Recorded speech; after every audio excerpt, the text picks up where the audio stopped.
നല്ല നമസ്കാരം. ദിനദരികൃതവും ആരംഭിക്കുന്നു. എല്ലാ മാന്യപ്രേക്ഷകർക്കും സ്വാഗതം. നിയമപ്രകാരമുള്ള മുന്നറിയിപ്പ് ആദ്യമേ അറിയിക്കട്ടെ. ഇത് ഒരു ആക്ഷേപഹാസ്യ രാഷ്ട്രീയ പരിപാടിയാണ്. ഇതിൽ രാഷ്ട്രീയ നേതാക്കളുടെ സംഭാഷണങ്ങൾക്കൊപ്പം ചലച്ചിത്ര സംഭാഷണങ്ങളും ദൃശ്യങ്ങളും ഉൾപ്പെടുത്തിയിരിക്കുന്നു. അപ്പോൾ ആരംഭിക്കുകയാണ്. ലോക്സഭാ തെരഞ്ഞെടുപ്പിലെ ത്രികോണ മത്സരത്തിന് ഇത്തവണയും തിരുവനന്തപുരം സാക്ഷിയാകും. ആദ്യം തന്നെ സ്ഥാനാർത്ഥിയെ തീരുമാനിച്ചതിനാൽ ഇപ്പോഴത്തെ മുൻതൂക്കം LDF സ്ഥാനാർത്ഥി C. ദിവാകരനാണ്. ഈ മുൻതൂക്കമെന്ന് പറയുന്ന സാധനം കുറച്ചു കഴിയുമ്പോൾ മാറും. അതിനാൽ ഇപ്പോൾ വളരെ സന്തോഷത്തോടെ C. ദിവാകരൻ പറയുന്നത് ആദ്യം കേൾക്കുക.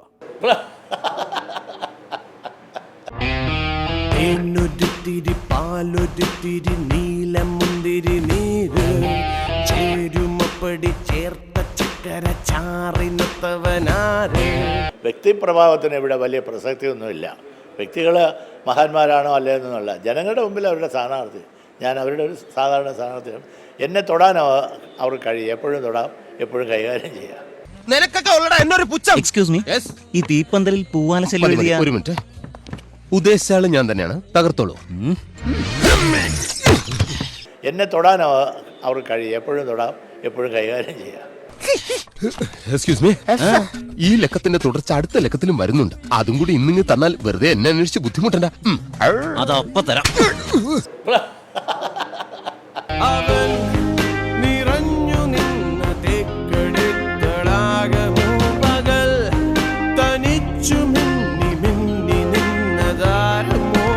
തിരുവനന്തപുരത്തിൻ്റെ രാഷ്ട്രീയ ചരിത്രം നോക്കിയാൽ ഞാനില്ലാതെ ഒരു ജനകീയ സമരം ഇവിടെ നടന്നിട്ടില്ല.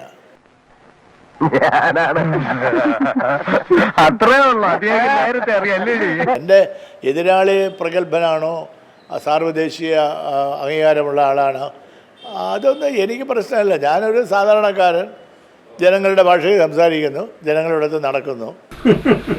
ഇനിയും നടക്കും. തെരഞ്ഞെടുപ്പിൻ്റെ റിസൾട്ട് എന്തായാലും രാഷ്ട്രീയത്തിൽ നിന്നും സീസൺ ദേശാടന കിളി അല്ല ഞാൻ. എല്ലാ കാലാവസ്ഥയിലും ഞാൻ ഇവിടെ ഉണ്ടാവും. വോട്ടും ചോദിച്ചിട്ട് പോവില്ല, തിരിച്ചു വരും. ഇതാണ് കാവ്യനായകൻ.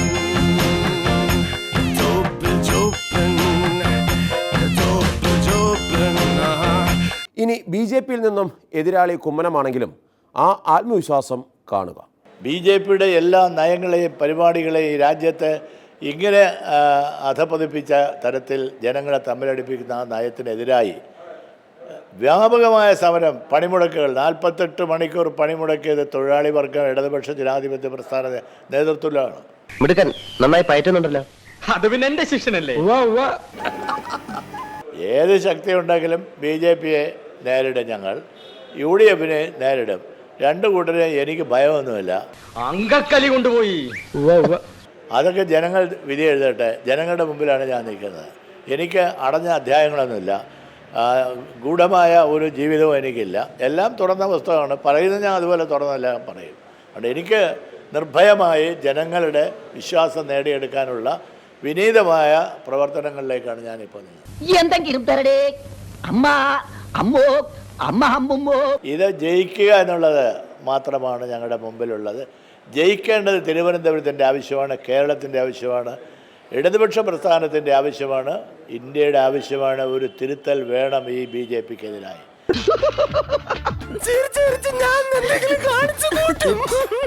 മൻമോഹൻ സിംഗിൻ്റെ ആദ്യത്തെ ഗവൺമെൻറ്റിന് 63 ഇടതുപക്ഷ MP-മാർ 5 കൊല്ലം ഞങ്ങൾ പിന്തുണ കൊടുത്തിരുന്നു, ഒരു ആനുകൂല്യവും പറ്റാതെ. കണ്ടാലും തോന്നും എന്താണ് തമാശയാക്കാണ്?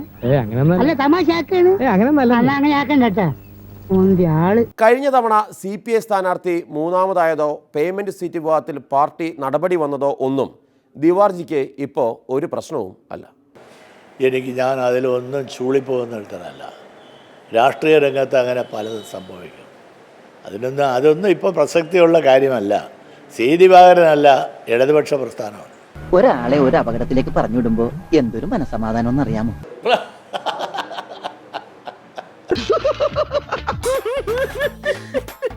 ഇതാണ് കാവ്യനായകൻ.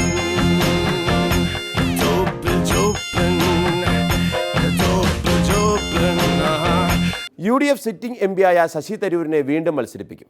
ഇത് മുൻകൂട്ടി കണ്ട് മനുഷ്യന് മനസ്സിലാകുന്ന ഭാഷയിൽ തരൂർജിയും സംസാരിച്ചു തുടങ്ങിയിട്ടുണ്ട്.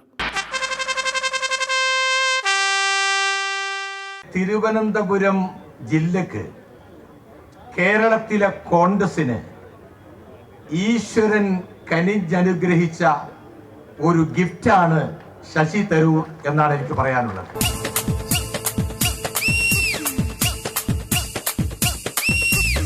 രാഷ്ട്രീയ നേതാക്കന്മാർക്ക് താരശോഭയുണ്ടാകാറില്ല.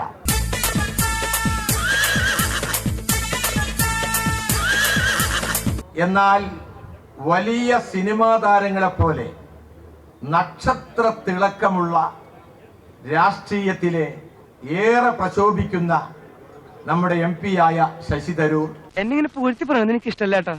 അതെന്താ? എന്താന്ന് അറിയില്ല. നിങ്ങൾക്കോ? എനിക്കിഷ്ട. എനിക്കും കുറേശ്ശെ ഇഷ്ട.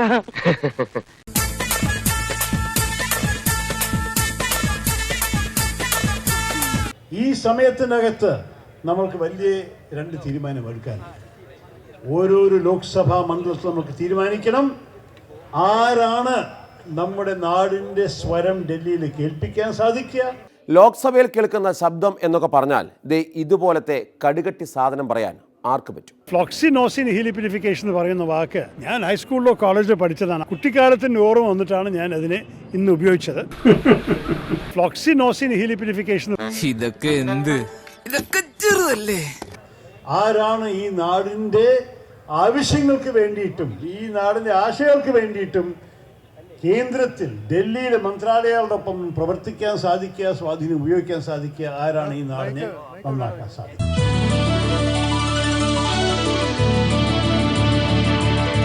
സ്വാതന്ത്ര്യ പൂവിരിയും പുതിയൊരു ഭാരതം ഇവിടുയരും. സ്വാതന്ത്ര്യ പൂവിരിയും പുതിയൊരു ഭാരതം ഇവിടുയരും. ഇനി ലേറ്റാ വന്നാലും ലേറ്റസ്റ്റാ വന്നിരിക്കുന്നത് കുമ്മനഞ്ചിയാണ്. രാജേട്ടന്മാരാണ് BJPയുടെ ഒരു ഭാഗ്യം. ആ വരവ് ഒന്ന് കാണേണ്ടതാണ്. തിരുവനന്തപുരത്തിനായി ഉടുപ്പ് തയ്പ്പിച്ച ഫ്രാക്ഷൻ പാർട്ടി നേതാക്കൾക്ക് ഇനി അതൊക്കെ സ്വസ്ഥമായിട്ട് അഴിച്ചുവെക്കാം.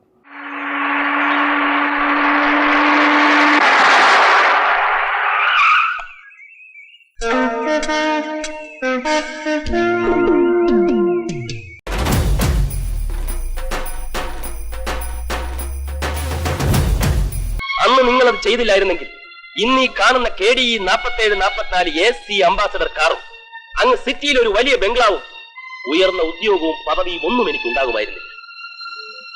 നിന്നെയൊക്കെ പോലെ ഈ ഉരുണ്ട ബോളം കളിച്ച് ചൊറിയും കുത്തി മുരടിച്ച മനസ്സുമായി ഇന്നും ഈ കുരുവിക്കുളത്ത് ഒരു അനാഥ പ്രേതം പോലെ ഞാൻ അലഞ്ഞു നടക്കുമായിരുന്നു. Now I am very happy.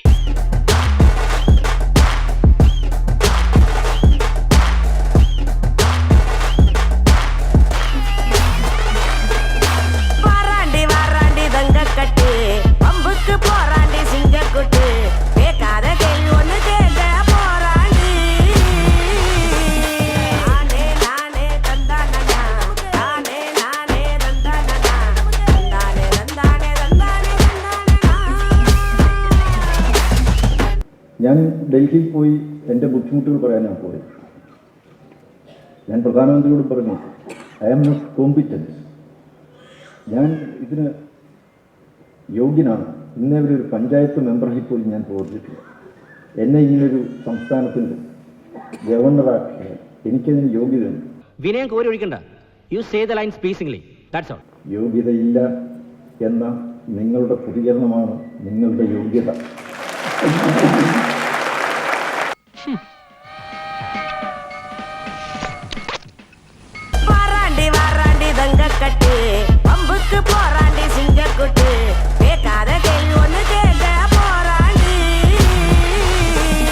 நான் வீழ்வேன் என்று நினைத்தாயோ?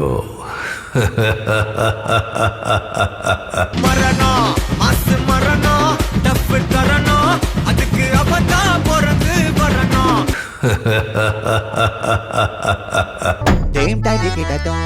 ഈ ആഴ്ചയുടെ പ്രത്യേകത വനിതാ ദിനമാണ്. അതുകൊണ്ട് തന്നെ ലോക്സഭാ സീറ്റിൽ സ്ഥാനാർത്ഥികളെ പ്രഖ്യാപിക്കുമ്പോൾ എല്ലാ പാർട്ടികളും വനിതകളെ പരിഗണിക്കുമെന്നാണ് ദിൻദരികടോമിൻ്റെ ഒരു പ്രതീക്ഷ. എന്നാൽ ആ പ്രതീക്ഷ തെറ്റിച്ച് CPI ഉള്ള 4 സീറ്റിലും പുരുഷ സിംഗങ്ങളെ പ്രതിഷ്ഠിച്ചു. അതും MLA-മാരായവരെ തന്നെ. അപ്പോൾ ബിജുമോളെ കൂടി പരിഗണിക്കാമായിരുന്നു എന്നുള്ളതാണ് ഒരു ഇത്.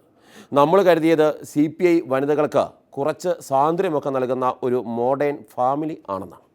ഗേൾസിന് അത്യാവശ്യം ഫ്രീഡം അനുവദിച്ചു കൊടുക്കുന്ന ഒരു മോഡേൺ ഫാമിലിയാണ് ഞങ്ങളുടെ.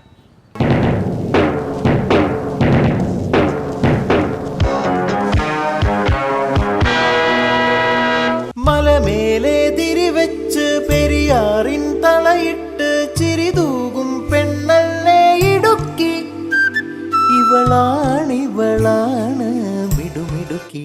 ബിജുമോളെ സംസ്ഥാന കൗൺസിൽ അംഗത്വത്തിൽ നിന്ന് പുറത്താക്കാൻ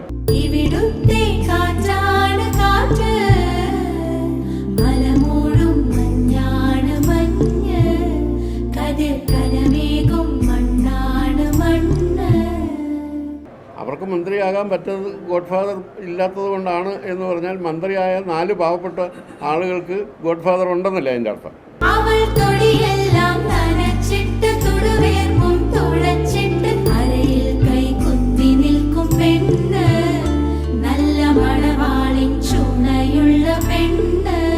ഇനി കോൺഗ്രസിൻ്റെ ഊഴമാണ്. കഴിഞ്ഞ തവണ ഷാനിമോൾ ഉന്നയിച്ച ആരോപണങ്ങൾ വനിതകൾക്ക് വേണ്ടി കോൺഗ്രസിൻ്റെ ശ്രദ്ധയിൽ എത്തിക്കുകയാണ് ആദ്യം. ജയിക്കുന്ന സീറ്റ് കിട്ടിയില്ലെങ്കിൽ ഷാനി ചേച്ചി തുറന്ന കത്തിട്ട് കത്തിക്കും.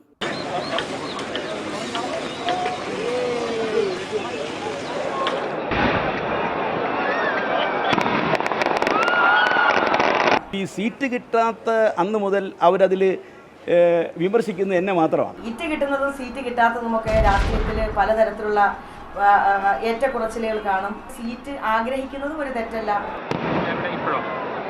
സീറ്റ് കിട്ടാത്തതിന് വേണുഗോപാലിന് എന്ത് വിഷയം? അതിന്റെയും വിശദാംശങ്ങളിലേക്ക് കടക്കാൻ ഞാൻ ആഗ്രഹിക്കുന്നില്ല. എന്തും പറയാനുള്ള വേദിയല്ല പാർട്ടി വേദി. കെ.സി. വേണുഗോപാൽ എന്ന വ്യക്തിയുടെ ജീവിതത്തെ ബാധിക്കുന്ന വാർത്തയാണ് പുറത്തു വന്നിട്ടുള്ളത്. എനിക്കും ഒരു പ്രായമായ അമ്മയുണ്ട്, എനിക്ക് 2 മക്കളുണ്ട്. എൻ്റെ കൊച്ചു മകള് അവൾ 4ാം ക്ലാസ് പഠിക്കുന്ന കുട്ടിയാ, മൂത്തയാൾ SLC പരീക്ഷ എഴുതിയിരിക്കുക. അവർക്ക് അത്ര താല്പര്യമുണ്ടെങ്കിൽ ഇത് എത്രയോ മുൻപ് തന്നെ ഇത് ഉന്നയിക്കാം. തെരഞ്ഞെടുപ്പ് കഴിഞ്ഞതിന് ശേഷമുള്ള അവലോകന യോഗത്തിലാണ് ഞാൻ അഭിപ്രായം പറഞ്ഞത്. ഏതായാലും ഷാനി മോളുടെ ഈ നീക്കം സതുദ്ദേശപരമാണ് എന്ന് ഒരിക്കലും ഞാൻ കരുതുന്നില്ല. പുറത്തു നിന്ന് അഭിപ്രായം പറഞ്ഞ് എതിർ പ്ലാറ്റ്ഫോമിലുള്ളവരുടെ കയ്യടി വാങ്ങിക്കുക എന്നുള്ളത് ഒരിക്കലും എൻ്റെ രീതിയല്ല. ഗേൾസിന് അത്യാവശ്യം ഫ്രീഡം അനുവദിച്ചു കൊടുക്കുന്ന ഒരു മോഡേൺ ഫാമിലിയാണ് ഞങ്ങളുടെ. അപ്പോൾ 20-ൽ എത്ര സീറ്റ് വേണമെന്ന് നമ്മുടെ ബിന്ദു ചേച്ചി പറയും. ഞങ്ങൾ ആദ്യം തന്നെ പറഞ്ഞിരുന്നു 20 സീറ്റുണ്ട്. സ്വാഭാവികമായി 6 സീറ്റിന് കേരളത്തിലെ വനിതകൾക്ക് അവകാശമുണ്ട്.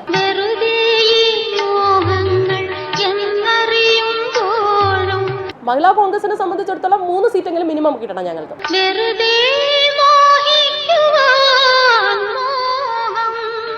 പിടിവാശിയൊന്നുമില്ല, 7 സീറ്റ് കിട്ടിയാലും മത്സരം. ഗേൾസിന് അത്യാവശ്യം ഫ്രീഡം അനുവദിച്ചു കൊടുക്കുന്ന ഒരു മോഡേൺ ഫാമിലിയാണ് ഞങ്ങളുടെ.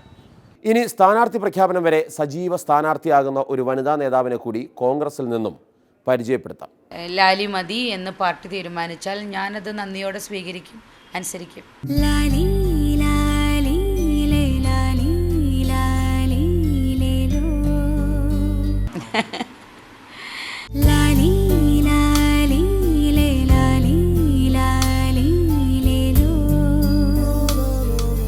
നിയമസഭയിലും പാർലമെന്റിലും പേരൊക്കെ ചർച്ചയിൽ വരും.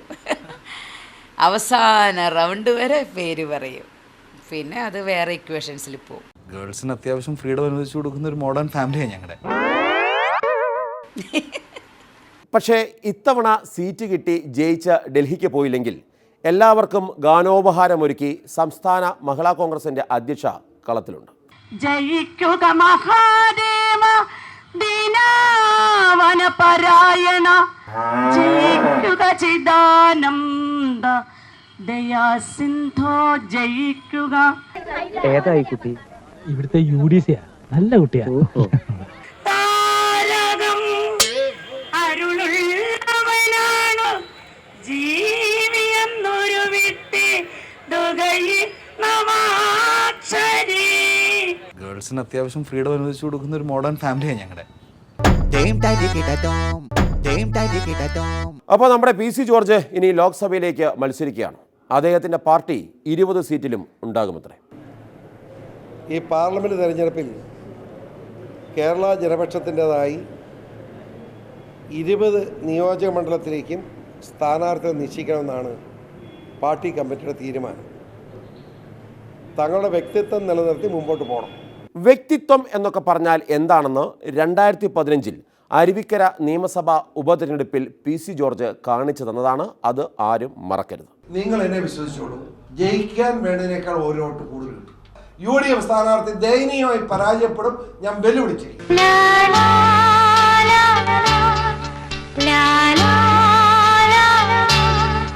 എൻ്റെ മുമ്പിലുള്ള പ്രശ്നം വോട്ട് കിട്ടിയില്ല എന്നത് മാത്രമല്ല, സ്ഥിരമായി വോട്ട് ലഭിച്ചുകൊണ്ടിരുന്ന സംഘടനകൾ, ACDF-നോടൊപ്പമുള്ള സംഘടന, പിന്തുണ നിന്നിരുന്ന സംഘടനകൾ, അവരുടെ വോട്ടും കാണാനില്ല. നമുക്കിനി ചെയ്യാൻ കഴിയുന്ന ഞാൻ അതിൻ്റെ ചെയർമാൻ സ്ഥാനം ഞാൻ രാജി സമർപ്പിക്കുകയാണ്. ഇന്നലെ തന്നെ ഞാൻ രാജി സമർപ്പിച്ചു. ഇപ്പോൾ എന്തിനാണ് PC മത്സരിക്കുന്നതെന്ന് ചോദിച്ചാൽ അത് കോൺഗ്രസിന് പണി കൊടുക്കാനാണത്രേ. നമ്മൾ കോൺഗ്രസുമായി സഹകരിച്ചു പോകാൻ തയ്യാറാണെന്ന് കോൺഗ്രസ് പാർട്ടിക്ക് ഔദ്യോഗികമായി കത്ത് കൊടുത്തെങ്കിലും നാളിതുവരെയായും ഒരു മറുപടി പറയാൻ ഉള്ള മര്യാദ പോലും കോൺഗ്രസ് കാണിച്ചില്ല. ഒരു വാക്കെങ്കിലും വിളിച്ച്, ഫോണിലെങ്കിലും വിളിച്ച് നിങ്ങളുടെ കത്തിന് നന്ദി, സഹകരിച്ചു പോകാനുള്ള ആഗ്രഹത്തിന് നന്ദി നിങ്ങളുടെ വാക്കെങ്കിലും പറയണ്ടേ, അത് പറയുന്നില്ല. എല്ലാവരും കൂടെ എന്നെ ഇങ്ങനെ ശിക്ഷിക്കാൻ മാത്രം ഞാൻ എന്ത് തെറ്റാ ചെയ്തത്? നിങ്ങൾ ഒരുപാട് സ്നേഹിച്ചു പോയതോ? അല്ലെങ്കിൽ എന്റെയാണെന്ന് തെറ്റിദ്ധരിച്ച് എല്ലാവരെയും മാറോട് അടക്കി പിടിച്ച് വളർത്തിയതോ? PC-യുടെ കത്തിന് എങ്ങനെ കോൺഗ്രസ് മറുപടി കൊടുക്കും? കഴിഞ്ഞ കാലത്ത് PC പറഞ്ഞതൊന്നും ആരും മറന്നിട്ടില്ല. ഉമ്മൻചാണ്ടിയും KM മാണിയും കുഞ്ഞാലികളും ഈ ത്രയങ്ങൾ കേരളം വിറ്റുകിട്ടുന്ന ചെല്ലുന്നത് ആർക്കറിയില്ലാത്ത കേരളം കണ്ട ഏറ്റവും വലിയ കച്ചവടക്കാരല്ലേ ഇത് മൂന്നും. മാണി ഉമ്മൻചാണ്ടി കുഞ്ഞാലിക്കുട്ടിയതെ. ഇനി PC ജോർജ് എവിടെ മത്സരിക്കുമെന്ന് ചോദിച്ചാൽ ആജന്മശത്രുവായ ആന്റോ ആന്റണിയെ തോൽപ്പിക്കാൻ പത്തനംതിട്ടയിൽ തന്നെ മത്സരിക്കും. ഞാൻ തന്നെ മത്സരിക്കണമെന്നാണ് ഇപ്പോൾ എടുത്തിരിക്കുന്ന തീരുമാനം. അത് ഔദ്യോഗികമായിട്ട് കമ്മിറ്റി കൂടി തീരുമാനിക്കും. ഞാൻ തന്നെ മത്സരിക്കുക എന്നുള്ളതാണ് തീരുമാനം. എനിക്ക് വേണ്ടി കരയാൻ പോലും ഇനി ഒരാൾക്ക് അവകാശമില്ല. ഒരു ബന്ധത്തിനെയും കഴിഞ്ഞാൽ എന്റെ മേലില്ല. ഞാൻ തനിച്ചാണിപ്പോ. എങ്ങനെ എവിടെ എനിക്ക് ജീവിക്കാം? ഒരാളും എന്നെ തേടി വരില്ല, വരാൻ പാടില്ല.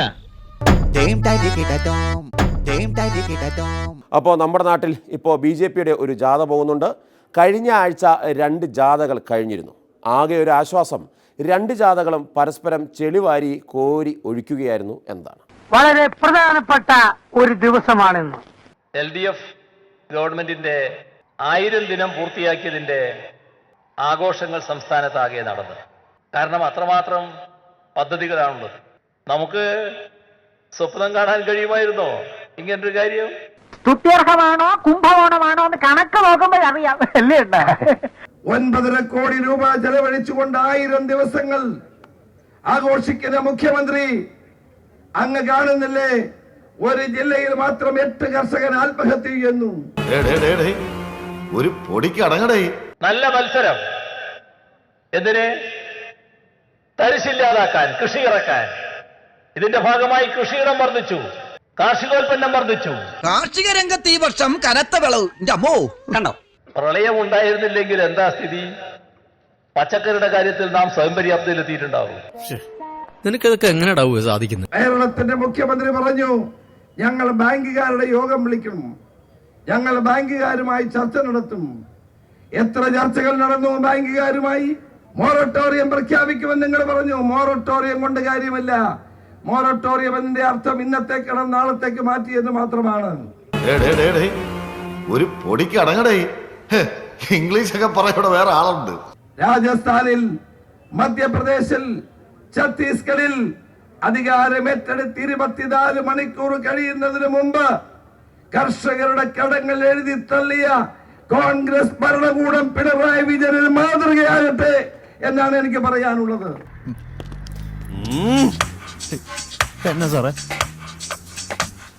ഒരു നല്ല ഡയലോഗ് പറയാൻ വന്നതാ, മറന്നുപോയി. നമുക്കിനിയും പടക്കളത്തിൽ വെച്ച് കാണാം എന്നാണ് എനിക്ക് BJP-യോടും CPM-നോടും പറയാനുള്ളത്. എന്നെ തോൽപ്പിക്കാനുള്ള നിന്റെ എല്ലാ ശ്രമവും ഞാൻ പരാജയപ്പെടുത്തും. നീ ഇവിടെ സുഖിച്ച് ജീവിക്കാതിരിക്കാൻ വേണ്ടി ഞാൻ മരിക്കാൻ വരെ തയ്യാറായിട്ടാണ് വന്നിരിക്കുന്നത്. അപ്പുകുട്ടൻ പറഞ്ഞതുപോലെ ചെയ്യുന്നവനാ. അറിയാം, ഞാൻ കേട്ടിട്ടുണ്ട്. അപ്പോൾ ദിന്തരികിടതോ മീലക്കം പൂർത്തിയാകുന്ന അടുത്തയാഴ്ച റഫേൽ രേഖ പോലെ ആരും അടിച്ചു മാറ്റിയില്ലെങ്കിൽ വീണ്ടും കാണാം. അതുവരേക്കും നല്ല നമസ്കാരം.